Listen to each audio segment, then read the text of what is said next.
Isaías se le conoce como el profeta evangelista, porque es el único profeta en el Antiguo Testamento que nos proporciona la exposición más amplia y la más clara que existe del Evangelio de la gracia de Dios en Jesucristo. Las primeras palabras del libro, inmediatamente visión de Isaías, hijo de Amós, nos habla de que este libro, el autor es precisamente Isaías. Casi todo el libro de Isaías consiste en visiones y sermones, como lo dice el versículo 1, visión de Isaías. O sea, Dios le dio a este hombre, a este ser humano, que vivía en la clase media muy alta, porque la familia de Isaías era una familia rica. Él, Isaías, era exactamente lo que equivale al apóstol Pablo en el Nuevo Testamento. Isaías, al igual que Pablo, fueron de los dos únicos profetas de Dios educados, cultos, con una preparación tremenda. Pablo era políglota, hablaba como 6 o 7 idiomas, se educó con Gamaliel. Isaías tuvo la mejor educación que alguien pudiera tener en el Antiguo Testamento, al contrario de los demás profetas que fueron llamados del campo. Así que Isaías era un hombre donde su familia pertenecía a la clase media alta, muy acomodada, y donde tenían acceso a los funcionarios públicos. O sea que Isaías fue un profeta, como lo vamos a ver, que sirvió a 4 reyes principales, 4 o 5 reyes principales, por la gracia que Dios le dio de estar cerca de los gobernantes. Así que fue un profeta que vivió continuamente en los palacios de gobierno. Casi todo el libro, repito, son visiones y sermones, y Isaías, de la familia real a la que pertenecía, era un hombre que recibió órdenes de Dios de predicar con valentía y con audacia.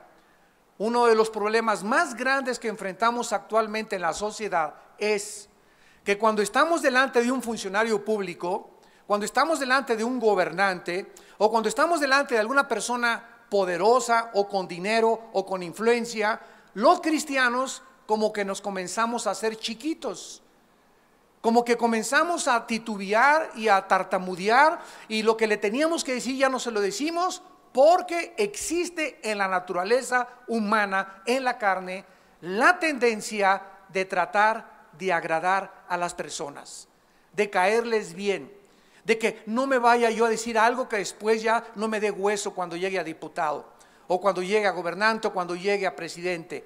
Y recordamos que delante de Faraón estuvo un hombre llamado Moisés, que al estar enfrente del hombre más poderoso del imperio egipcio en aquel tiempo, le dijo, ¿verdad? Vengo de parte de Jehová de los ejércitos.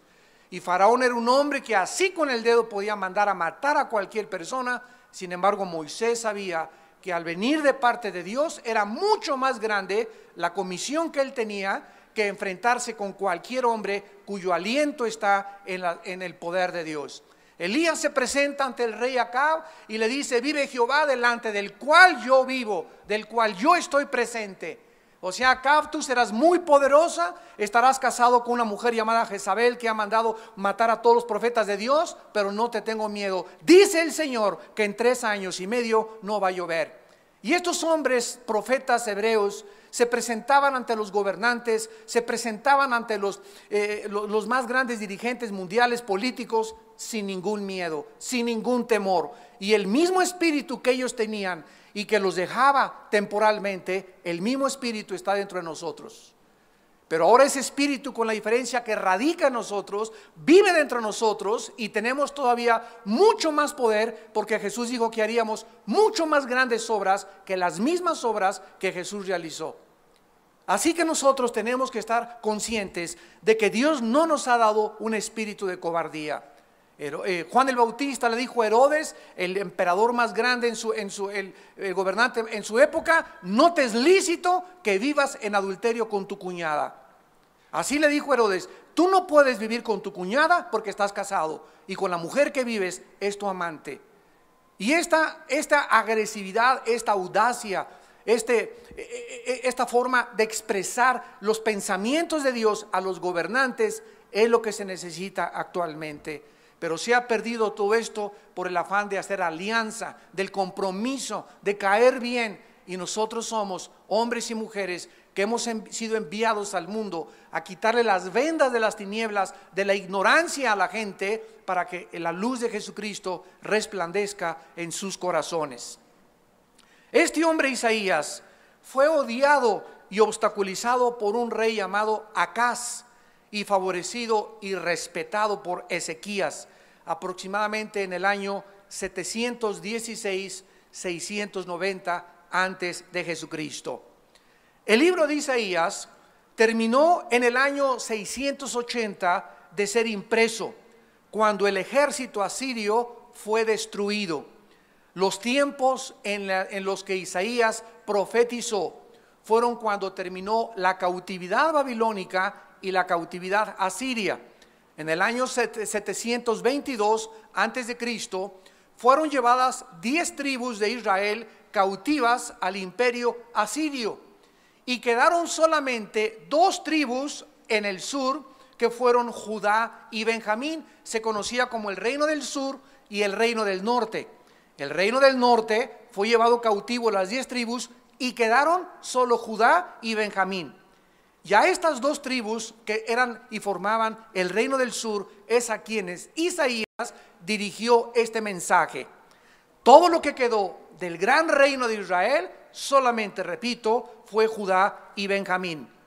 Estos tiempos de Isaías eran tiempos desesperados, porque el pueblo vivía bajo una continua amenaza de ser invadidos de los imperios extranjeros.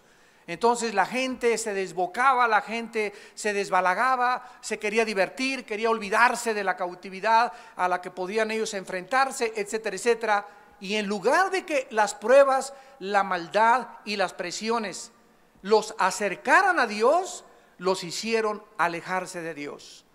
Y este libro es una grande advertencia a todos nosotros como cristianos, porque lo más interesante de este libro es que el mensaje de Isaías fue profetizado y anunciado y proclamado a un pueblo que exactamente se va a encontrar en las mismas condiciones antes de que Jesucristo venga.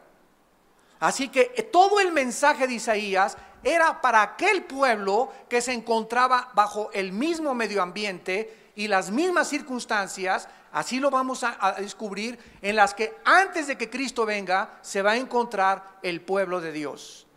Así que el mensaje de Isaías es mucho, mucho más moderno para nosotros que para cualquier otra generación, porque es un mensaje para el pueblo de Dios en los últimos días.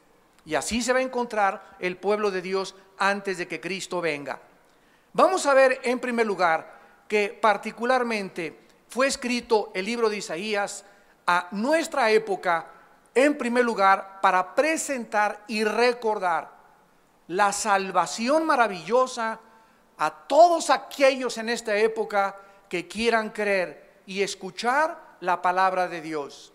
Porque de tal manera amó Dios al mundo que ha dado a su Hijo unigénito, para que cualquiera de ustedes que en Él cree no se pierda, mas tenga la vida eterna. Así como Isaías fue en sus tiempos un grande evangelista, ahora hemos sido llamados nosotros también a evangelizar al mundo, a contarle al mundo las buenas noticias de que Dios los ama. Pero ¿cómo que Dios me ama?, me preguntará alguna persona ante la situación en que yo me encuentro. La Biblia nos muestra que la mayor parte de la humanidad se encuentra desesperada. La generación en la que tú vives y en la que yo vivo es una generación llena de ansiedad. Nunca hemos visto el fenómeno de la depresión, psicológicamente hablando, como en la generación que vivimos. La mayor parte de la humanidad, de acuerdo a la Organización Mundial para la Salud, se encuentra deprimida. O sea que la depresión es la enfermedad número 1 actualmente en el mundo entero. Y no es para menos. Yo si no fuera cristiano estaría, ¿verdad? No sé dónde real y sinceramente me podría encontrar. Pero es un mundo donde estamos viendo por todos lados guerras, devastaciones, pobreza, una corrupción increíble de los gobernantes. El pueblo en México, ahora que estamos con los líderes, con este candidato a la presidencia de la República, comentábamos, estamos seguros que viene un cambio ya en México, donde ya basta de corrupción, ya basta de secuestros, de inseguridad, ya basta de abortos, ya basta de tanta drogadicción entre los jóvenes, ya basta. Y no podemos solamente quedarnos en ya basta y ya no queremos esto, sino que tenemos que hacer algo nosotros. Tenemos que actuar, tenemos que formar parte de la acción que se está llevando a cabo a través del poder del Espíritu de Dios. No podemos quedarnos solamente en quejumbrosos y ya no quiero esto y aquello, sino tenemos que comenzar a orar, comenzar a buscar a Dios con todo nuestro corazón, comenzar a vivir más en esta palabra, a conocer más sus pensamientos, a sentir más su presencia, para que podamos tener una dirección clara, una esperanza, una seguridad, donde podamos realmente saber que vamos conforme a donde los vientos del Espíritu Santo están soplando. De tal manera Dios amó al mundo. El mundo necesita hoy más que nunca el mensaje de las buenas noticias de la salvación en Jesucristo. Ya no hay Mesías, no es el Dalai Lama, no es Mahatma Gandhi, no son los masones, no es un partido político, no son los sistemas económicos, no son las filosofías, ni las ideologías, ni la ciencia tampoco podrá cambiar el mundo. El único que lo puede cambiar es Jesucristo, el Hijo de Dios. En segundo lugar, este libro advierte este libro. Es como una campana de alarma, como lo vamos a comenzar a ver. Como cuando el Titanic se comenzó a hundir y más de 1,600 personas se fueron al fondo.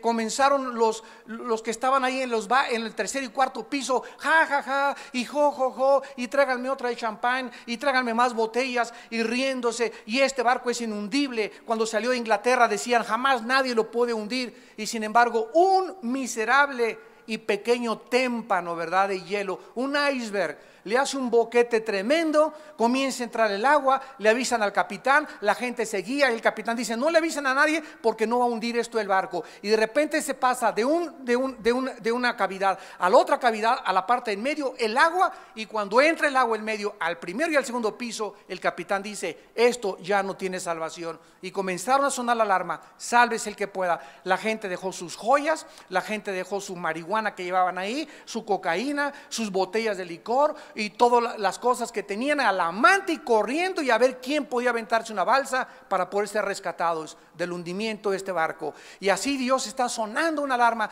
talán, talán, tilín, tilín, tilín. Ahorita por el juicio viene, el juicio viene, el juicio viene, pero a los justos, dice Dios, resplandecerá la luz en vuestra justicia.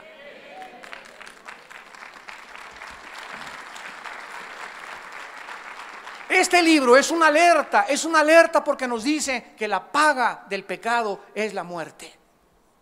La paga del pecado es la muerte. Todos ustedes que sufren actualmente, que tienen culpa, que tienen vergüenza, que se metieron en deudas, que te andan buscando por tranza, que tus pecados te han alcanzado, tienes que aprender que es la razón por la cual se sufre en la vida. Es verdad que aunque no pequemos vamos a sufrir, pero tenemos a Dios de nuestro lado. Tenemos la esperanza que nos va a sacar. Tenemos la conciencia tranquila que no hemos ofendido a nadie. Y tal vez suframos por causa de la justicia. Pero cuando sufres por causa de tus pecados, por tus robos, por tus engaños, por la forma como tratas a tu esposa, por no entender que esta vida es corta, que tenemos la eternidad enfrente de nosotros, dice la Biblia, duro es el camino de los transgresores. La paga del pecado es la muerte. El alma que pecare, esa morirá, dice el Señor. En tercer lugar, este libro consuela a todos los que confían en Dios. Dice en el capítulo 3 de Isaías, versículo 10, decid al justo que le irá bien, porque comerá de los frutos de sus manos. Es verdad que el justo y nosotros los cristianos estamos enfrentando un mundo horrible de discotecas, de pornografía, de corrupción, de hipocresía, de enfermedades mentales, de depresión, de ansiedad. Pero Dios te dice en esta mañana, tú mantente firme. Ahonda y profundiza aún más tus convicciones, porque yo te juro, dice el Señor, porque es la palabra del Señor, que te irá bien en la vida. Te irá bien en la vida. Vas a salir adelante. Yo estoy contigo y no te dejaré ni te desampararé. Mi brazo derecho está con tu mano. Muchas son las aflicciones del justo, pero de todas nos salva el Señor. De todas nos libra el Señor. Porque Él es nuestro amparo, nuestra fortaleza, nuestro pronto auxilio en todas las tribulaciones. El que habita al abrigo del Altísimo morará bajo la sombra del Omnipotente. Él es mi castillo, Él es mi roca, el que adiestra mis manos para la batalla, el que prepara en mí el arco de bronce, el que adiestra mis manos. Con mi Dios asaltaré muros y con mi Dios derribaré fortalezas. Él es el Señor de nosotros, el Rey de reyes y Señor de señores. De una forma preciosa, en el capítulo 60 de Isaías, vamos a brincarnos rápidamente para leer tantas promesas que existen para nosotros.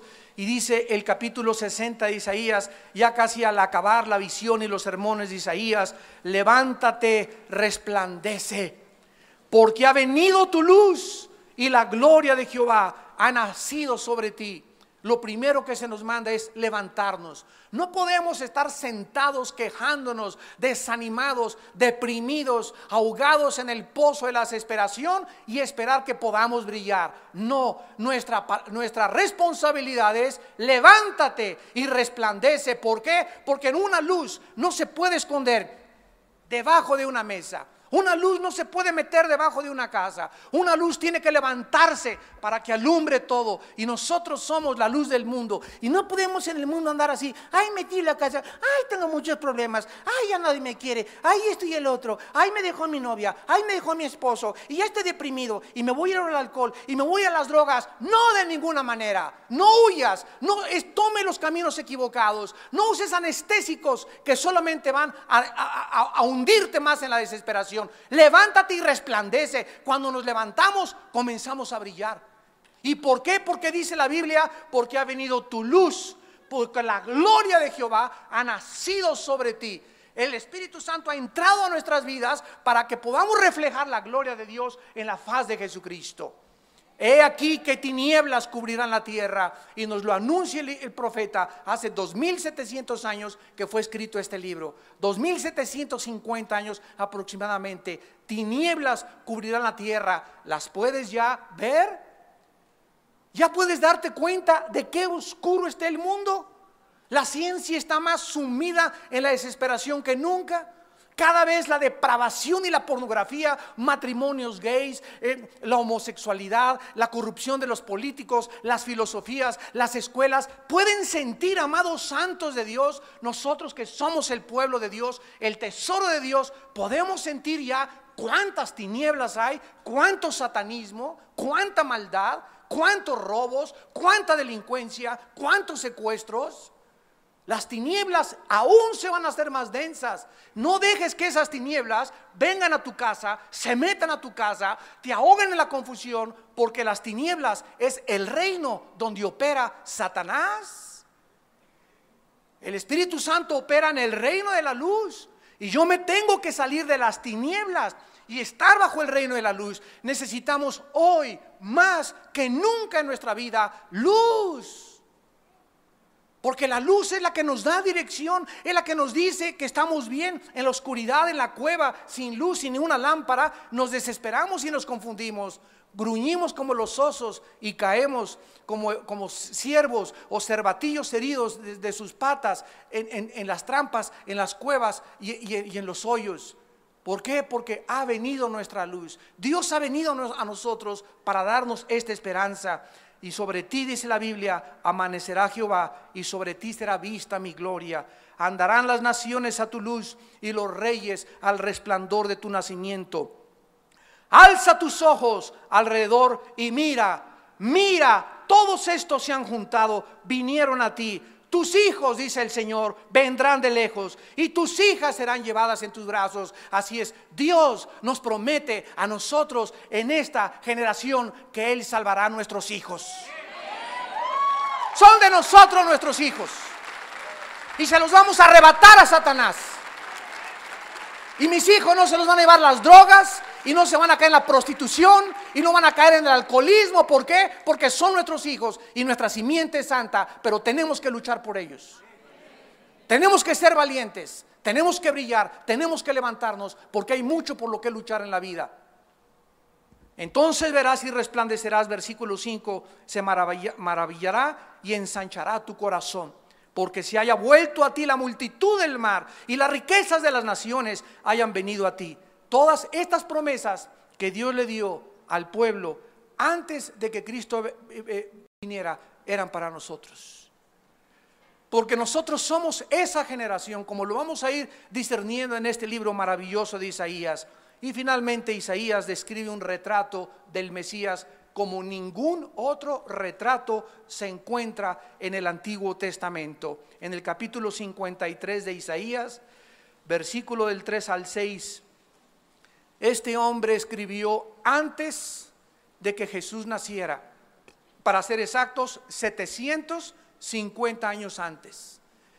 750 años antes, señores que andan buscando si la Biblia tiene errores, si la Biblia es inspirada por Dios, si la Biblia realmente es confiable. Estas profecías describen de una forma maravillosa y exacta, y además es uno de los capítulos que más consistencia tiene y donde más evidencias un judío o los rabinos judíos que aún no aceptan a Yeshua Mashiach, a Jesús el Mesías como el Salvador, para que puedan ellos entender que no hay ningún otro personaje en la historia que pueda asemejarse y del cual está hablando el profeta con cientos de años de anticipación. Dice el versículo 3, despreciado y desechado entre los hombres, varón de dolores, experimentado en quebranto, y como que escondimos de él el rostro, fue menospreciado y no lo estimamos.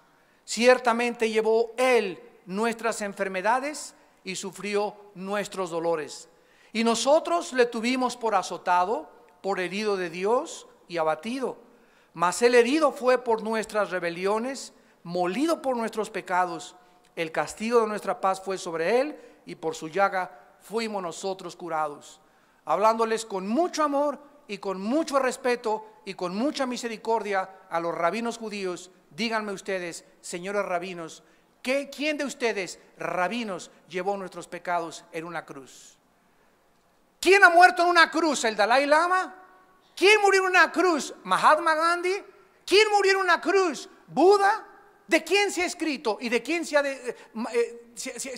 ha ensombrecido en las tinieblas de la filosofía para describir a los falsos profetas en contraste con el Mesías Jesucristo?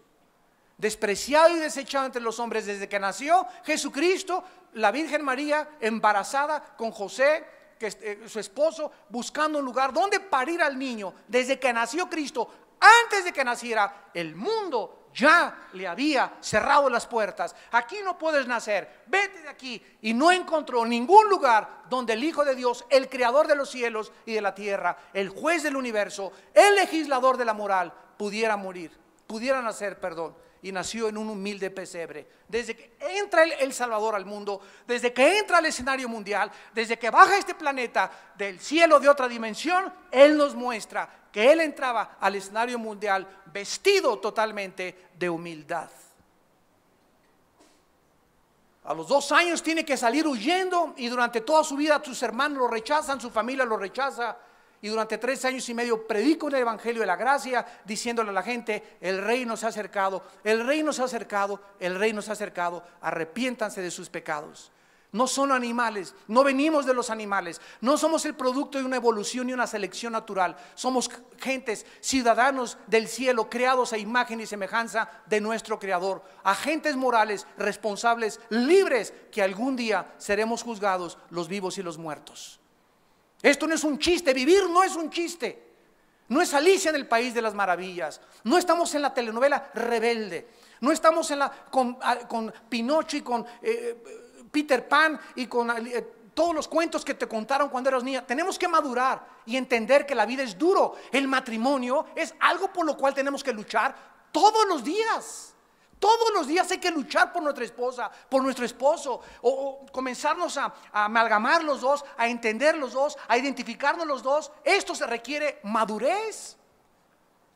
Y no, ya no te quiero, ahí nos vemos, puedo encontrar otra. Ya no te quiero, puedo encontrar otra. Es algo por lo cual tenemos que luchar. Por nuestros hijos, nos sacan canas nuestros hijos. Y si no, espérate a que crezcan nada más. Nos sacan canas. ¿Por qué? Porque es la ley de la vida. No es fácil nada, pero Dios no nos dice que nunca se van a apartar. Dios nos dice y nos promete que aunque se aparten nuestros hijos, los trae y de la oreja los trae. No nos promete que no se van a ir. Se brincan las rejas, hacen diablura y media, hacen travesura y media. Hasta en la cárcel han acabado muchos. Otros los tenemos que ir a recoger a un hospital psiquiátrico, otros en centros de rehabilitación de las drogas. Pero de ahí Dios los trae y los convierte en profetas, y los convierte en predicadores, y los convierte en pastores y misioneros de Dios. Porque ese es nuestro Dios. Y este es el poder transformador del Evangelio. Este es el poder transformador del Evangelio. Ver a la gente restaurada, ver a la gente que se cayó, a pastores que pecaron, a misioneros que fracasaron, a hombres de Dios y mujeres de Dios, a organizaciones cristianas que se arrepintieron y Dios los levantó mucho, mucho más alto. ¿Por qué? Porque es el poder de Dios para salvación. Cuando el justo cayere, no quedará tirado, porque Dios sostiene su mano. Ante Dios no hay absolutamente nada imposible. Además, en este libro maravilloso se hace énfasis especial en la doctrina de Dios. Es el libro en el Antiguo Testamento que nos describe con más detalles la omnisciencia, la omnipotencia, la omnipresencia, la soberanía, la fidelidad, la misericordia, la paciencia, el amor, la bondad de nuestro Dios y Salvador. El creador del universo, que ordena todos los acontecimientos de la historia según su propósito y su plan eterno de los siglos de los siglos. Miren rápidamente en Isaías 44 qué es lo que dice el profeta acerca de esta soberanía, de esta omnisciencia de Dios. Esto es una de las cosas más maravillosas en la Biblia, que se conocen como la profecía bíblica.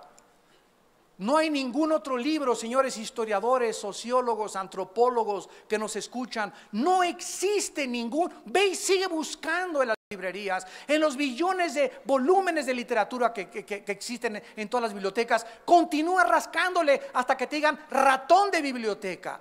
Y nunca vas a encontrar ningún libro sagrado, ningún profeta, ni Nostradamus, ni Jim Dixon, ni tu gurú Maharaj, Tachi, Kukalakachi, ni toda la bola de tontos que andan por ahí diciendo que son profetas y hombres de Dios y que son Dios y que vamos a ser dioses. En ningún volumen de literatura vas a encontrar que la historia humana está claramente delineada de la A a la Z. Cómo comenzó el mundo, cómo son las naciones, los lenguajes, la época que vivimos, la época de los nazis, el comunismo, el nazismo, el fascismo, etcétera, etcétera. Los países que están ahorita alineándose en el último escenario mundial y que se están juntando en contra de Israel. ¿Cómo va a acabar la Tercera Guerra Mundial en Israel? No existe ningún libro más que en la Biblia que nos trace de una forma perfecta el orden de la historia humana. Y esto fue lo que anunció el profeta en el capítulo 44, versículos 6 al 8. Así dice Jehová, Rey de Israel y su Redentor, Jehová de los ejércitos: yo soy el primero y yo soy el postrero, y fuera de mí no hay Dios. Comienza diciendo Dios: yo soy ¿qué cosa? Sígame con atención. El alfa, y yo soy la omega. ¿Saben qué significa esto? ¿Saben qué significa esto? Que si Dios es el primero y Dios es lo último, y todavía no llegamos a lo último, si Él es realmente el primero y Él es el último, Él tiene que escribir lo último y cómo va a acabar todo, si es que Él es Dios. Y si Él es el último y no hemos llegado al final de la historia, nos encontramos entonces, ¿verdad?, cerquita de lo último, del final de la historia humana. Y Cristo nos dijo: he aquí os lo digo todo, vendrán guerras, terremotos, pestes, hambre, nación contra nación, fenómenos meteorológicos, climatológicos, y será el principio de los dolores. Después se unirá el antiguo imperio romano con el Medio Oriente, se va a formar una alianza, Daniel capítulo 2, capítulo 7, Ezequiel capítulo 37 y 38, y va a surgir un hombre llamado el anticristo. Las computadoras se anunciaron en Apocalipsis 13, cuando se anuncia hace 2000 años que el anticristo marcaría a todos en la mano o en la frente. ¿Cómo podría esto ser posible si no se hubieran inventado las computadoras? ¿Cómo podría Juan hace 2000 años poder escribir que vendría un tiempo cuando el mundo podría ser controlado por una sola organización, por un solo gobierno, si no fuera por el invento de los chips y de las computadoras?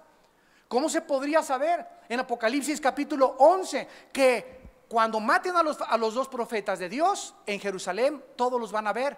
¿Cómo se podría saber que iba a haber un momento en la historia en la que todos íbamos a ver el mismo acontecimiento, si no fuera porque en 1957 se inventaron los primeros satélites de comunicación? Y todo este cúmulo de evidencias que hay en la Biblia, ¿verdad?, es porque Dios es el primero y porque Dios es el postrero. Y no solamente lo dice, sino que lo demuestra con las profecías cumplidas. Y dice a continuación el profeta, versículo 7: ¿quién proclamará lo venidero? Lo declarará y lo pondrá en orden. Esa frase, lo pondrá en orden, lo tengo subrayado yo en mi Biblia. Dios es el único que puso en orden la historia. Una prueba: antes de que Isaías escribiera, se estaba anunciando que Dios ordena los acontecimientos de la historia. Si van ustedes al capítulo 2 de Daniel, ahí dice en Daniel que hubo una gran estatua que tuvo un sueño el gran rey Nabucodonosor. Y en esa estatua se encuentran en orden toda la historia de los imperios mundiales. Y le dice Daniel al rey Nabucodonosor: la cabeza de oro es Babilonia, eres tú, oh rey. El pecho y los brazos de plata representan al imperio medo-persa, y la historia nos demuestra que después del imperio babilónico siguieron los medos y los persas, que hicieron una alianza. Y después le dice Daniel, cuando estos imperios todavía no habían existido, después del imperio medo-persa habrá un tercer imperio. Y sabemos que el tercer imperio fue los griegos, con el vientre de plata. Alejandro el Magno, a los 33 años de edad, había conquistado toda la Europa, África del Norte y casi todo el Medio Oriente. Y le dice Daniel al rey: y las piernas de hierro es el último imperio que existirá antes de que Cristo venga, con terminaciones de dedos mezclados con barro y mezclados con hierro. Y estas dos piernas después de los griegos surgió el imperio romano, que se dividió en dos, ejemplificado y simbolizado por las dos piernas, Alejandría y Constantinopla. Se dividió el imperio romano en dos y pusieron al obispo de Alejandría y al obispo de Constantinopla. Y la Biblia dice que del imperio romano, los dedos, surgiría 10 naciones que se unirían y formarían un bloque. Y estas 10 naciones, esto fue escrito, damas y caballeros, hace 2600 años. De estas últimas 10 naciones surgiría el anticristo. ¿Quiénes son estas 10 naciones? Dice que surgirían del antiguo imperio romano, ante los ojos asombrados del mundo. En 1957 se firma el Tratado de Roma, donde 3 naciones europeas, bajo un francés llamado Jacques Delors, sueñan con unificar Europa. Y se comienza a llamar el mercado común europeo. Llegamos a 1973 y eran como 8 naciones. Y ahorita, en el siglo XXI, son 25 naciones unidas en Europa, con el bloque más fuerte de Producto Interno Bruto, exportaciones e importaciones que nadie puede competir, ni en los mercados japoneses ni orientales, ni tampoco Canadá, Estados Unidos, México, Chile y Brasil.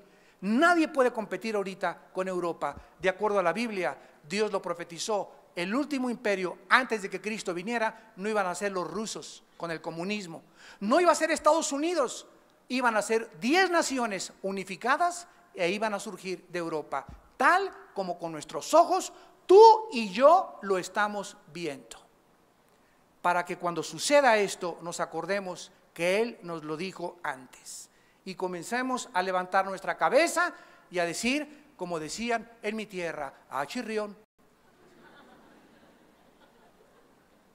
Ah, caray, esto es verdad. Y cuando yo comencé a decir eso, ah, caray, esto es verdad, caí de rodillas. Le dije, Señor, tú eres real, tú existes, tú eres bueno, tus palabras son firmes, no ha caído en una sola tierra. Señor, aquí está mi vida, aquí está mi alma, te la entrego, úsame, Señor. No quiero vivir esta vida y pasar desapercibido simplemente como uno más de tantas personas que se van al camino a la perdición, porque amplia la puerta que conduce a la perdición y la mayoría van por ella.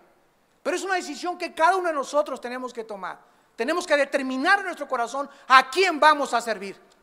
Y tienes una vida y yo tengo una vida para determinar tal vez en esta mañana a qué amo quieres servir.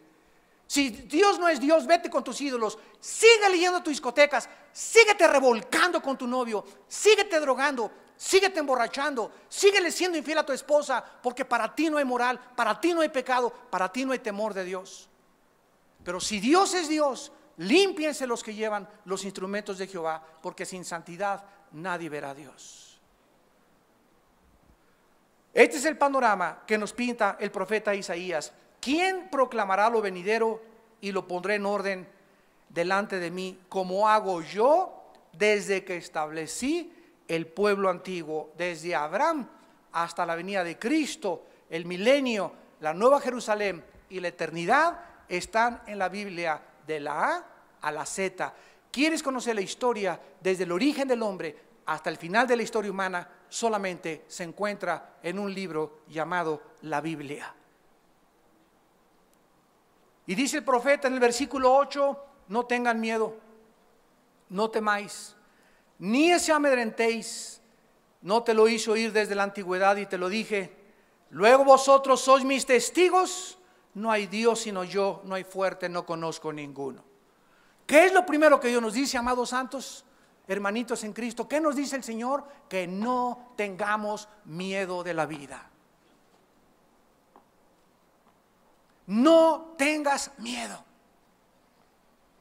Si tenemos un Dios que nos ha puesto en orden todo el panorama de la historia, y si sabemos exactamente qué va a pasar y que estamos en sus manos y que nadie nos puede arrebatar de sus manos, ¿por qué entonces temen, pequeña manada?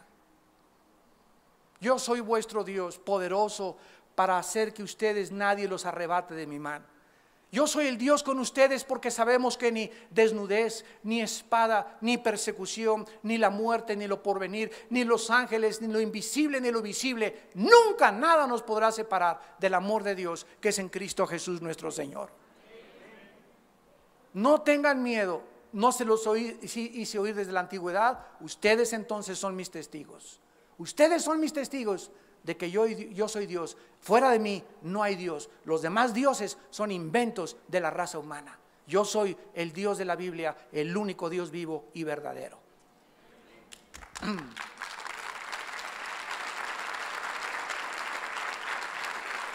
Y en el capítulo 46, de Isaías, versículo 9 al 10, el profeta vuelve a llamar otra vez la atención acerca de lo mismo. Isaías 46 del 9 al 11. Acuérdense de las cosas pasadas desde los tiempos antiguos. O sea, recordemos la historia de Abraham. ¿Cómo se cumplió todo lo de Abraham? Que iban a entrar a Egipto, que iban a ser cautivos 400 años. Todo eso en el Génesis Dios lo escribió, se cumplió en el Éxodo, se cumplió en el Levítico, se cumplió en Deuteronomio. Acuérdense, dice Dios, estudia mi palabra, dice el Señor, y ve históricamente lo que hice y cómo se cumplió a la luz de la historia. Damas y caballeros, amados santos, cuando venimos a la Biblia, venimos a un contexto histórico, geográfico, científico, genético, biológico, antropológico, lingüístico, filosófico. No venimos a Alicia en el país de las maravillas. La Biblia no es un libro de leyendas. Tú agarras el libro del Corán de los musulmanes, agarras el Tripitaka de Buda, agarras los Vedas de los persas, cualquier libro sagrado que tú busques, nunca vas a encontrar que está con un trasfondo histórico, geográfico, arqueológico, antropológico, biológico, demostrado por las leyes de la genética, por las leyes de la física. La Biblia tiene más matemáticas que Stephen Hawking, el más grande físico matemático ahorita de la historia, y que Alberto Einstein. Si tú te metes al hebreo, te encuentras que el número 7 en los 3 primeros capítulos de Mateo hacen una secuencia cada 7 números. Esto no pudo haberse hecho cuando ni las computadoras existían. Y esto es lo que nos está diciendo nuestro Padre Celestial. Él es el que nos va a ayudar, Él es el que nos va a bendecir, Él es el que nos quiere mostrarle todas las cosas para que nosotros no tengamos miedo. Acuérdense el pasado, porque yo soy Dios y no hay otro Dios y nada hay semejante a mí. ¿Qué es esta advertencia que nos hace? No quitemos nuestros ojos sobre el Dios de la Biblia. No pongas tus ojos en dioses falsos, en sectas falsas, en ideologías falsas, en mesías falsos. Desde Jesucristo todos han sido falsos mesías, falsos líderes religiosos. Se han levantado miles de hombres y se seguirán levantando, que proclamen y digan: yo tengo la panacea para la humanidad, yo tengo la respuesta para la humanidad, yo puedo cambiar México, yo puedo cambiar el mundo. Y el mundo cada vez cree más fácilmente la mentira que la verdad. ¿Qué va a hacer el anticristo? La Biblia lo dice, se va a erigir en Europa y en el Medio Oriente y va a decir: ¿quién como yo? Yo soy Dios. Va a abolir los tiempos, las leyes, va a cambiar el calendario solar el anticristo, va a cambiar los 10 mandamientos. ¿Cómo es posible esto? Ya lo hemos visto miles de veces en la historia. Hace poco yo leí en un libro que el más grande empresario de los medios masivos de comunicación, llamado Ted Turner, dueño de la CNN, la cadena más fuerte que existe de medios masivos de comunicación, dijo al llegar a su oficina: yo ahora les voy a enseñar los 10 mandamientos. Y él hizo sus 10 mandamientos y obligaba a que los empleados que trabajaban en su compañía en la CNN leyeran los 10 mandamientos y se sometieran a ellos. Gracias a Dios que ya no es el dueño, ¿verdad? Ya hay una mezcla ahora de esa compañía y ahora él solamente ocupa un porcentaje mínimo de acciones. Pero cantidad de hombres millonarios, poderosos han dicho eso. Ahora no hay ley más que la mía. ¿Y cuántos hombres ustedes en casa dicen lo mismo? Aquí nomás mis chicharrones truenan, vieja mis chilaquiles, chamaco mis pantuflas, chamaca préndame la televisión. Y llegas a tu casa sintiéndote el rey y no eres Dios. Eres siervo de tu casa, eres siervo de tus hijos, eres siervo de tus empleados, porque el que es al último es el más grande entre nosotros. Y el que sirve a los demás será puesto arriba de los demás.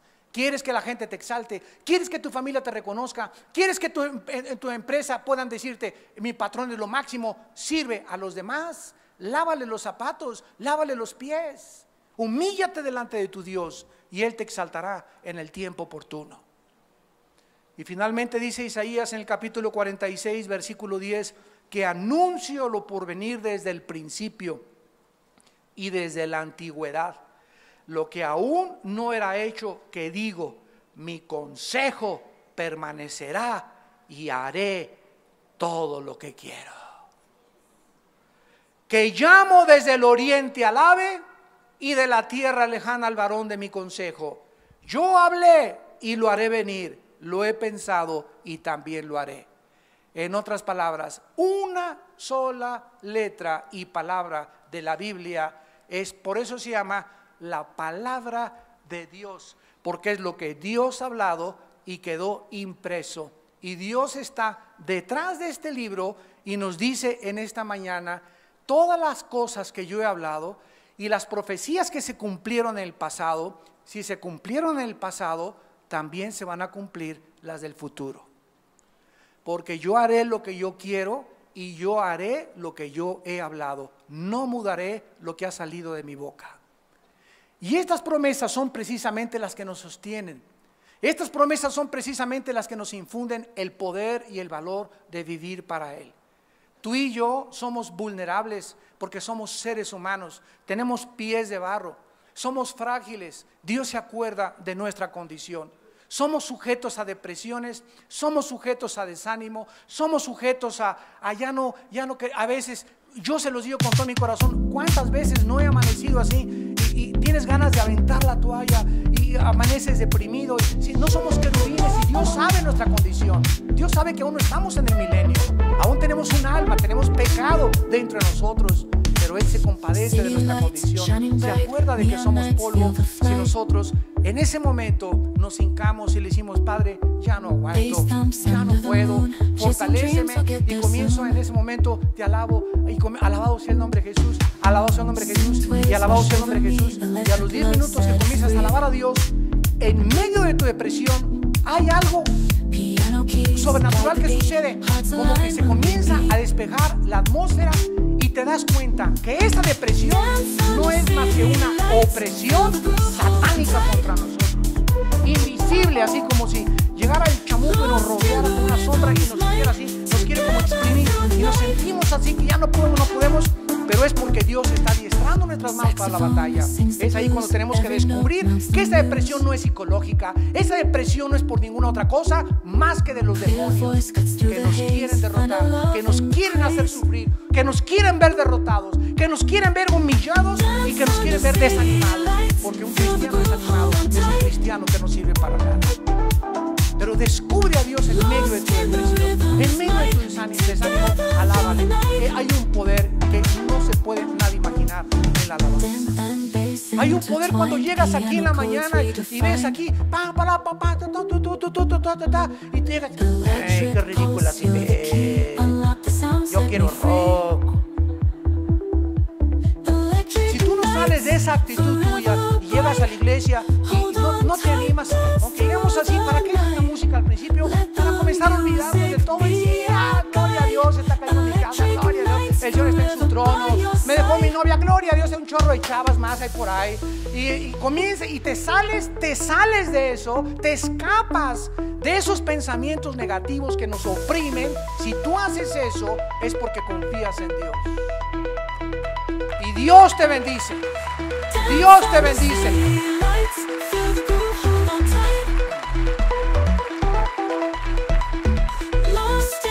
¿Y qué pasa si no lo hacemos?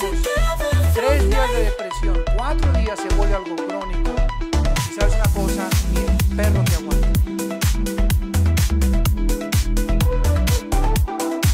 Y finalmente la Biblia nos muestra en este libro maravilloso de qué forma comienza, lo vamos a ver en la próxima clase, con acusaciones en contra del pueblo de Dios.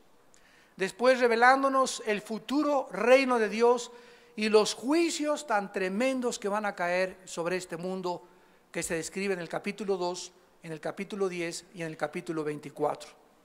Después vemos el llamado hasta el capítulo 6 de Isaías, donde Dios deja como una marca, como una cosa impresa, que para poder servirlo antes Isaías tenía que ver el trono que llenaba en el cielo y que los querubines alrededor de Dios decían: santo, santo, santo es el Señor.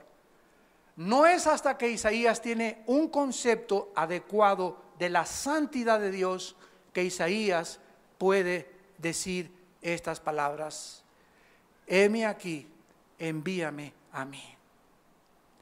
No es hasta que tenemos un concepto muy amplio de la santidad de Dios que podemos servir a la obra de Dios. Porque hasta que tú comprendas la santidad de Dios, eres un instrumento poderosísimo en sus manos, porque te vas a santificar, te vas a limpiar cada vez más, te vas a purificar cada vez más, porque sabes que estamos caminando con un Dios que es 3 veces santo. Y finalmente vamos a ver de qué forma termina este libro maravilloso, con los últimos capítulos describiendo el reino milenial, desde el capítulo 11 de Isaías, capítulo 60 al 66, de qué manera tan maravillosa se escribe la vida que vamos a tener en esta tierra, cómo va a haber familias en esta tierra, en el milenio, va a haber reproducción sexual.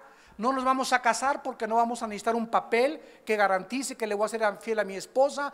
Va a regir Cristo desde Jerusalén con el rey David como gobernador. Y en ese momento ya no va a haber nada de que engañes a tu esposa, ni mucho menos, porque en ese momento va a ser Dios el que castigue inmediatamente el pecado. Y es un libro maravilloso que nos enseña finalmente a que si estas cosas han de suceder, amados santos de Dios, y el tiempo es corto, ¿cuánto más no haríamos bien en estar atentos a este libro como a una antorcha que alumbra en lugar oscuro, hasta que el lucero de la mañana venga y resplandezca en nuestros corazones? ¿Cuánto más no haríamos bien en vivir una vida santa y pía, de entregar lo que tenemos al Señor, de vivir para el Señor, de ya quitarnos tantas banalidades y tantas tonterías y concentrarnos solamente en lo que Dios quiere que nosotros hagamos, en que lo conozcamos y en que sepamos en nuestro corazón que Él es Dios y no hay otro Dios fuera de Él? Oremos. Padre, te damos gracias por el libro de Isaías y el panorama breve que nos has permitido en este momento tener acerca de lo que tú, Señor, nos vas a hablar. Te pedimos, Padre, que cada vez que abramos este libro lo abramos con temor y con temblor, sabiendo que eres tú el que nos hablas y que estas palabras que le hablaste a tu pueblo hace 2700 años son las mismas palabras, principalmente para esta generación que estamos al borde de la destrucción mundial. Estamos en el precipicio ya, Señor, de los juicios, y donde nos damos cuenta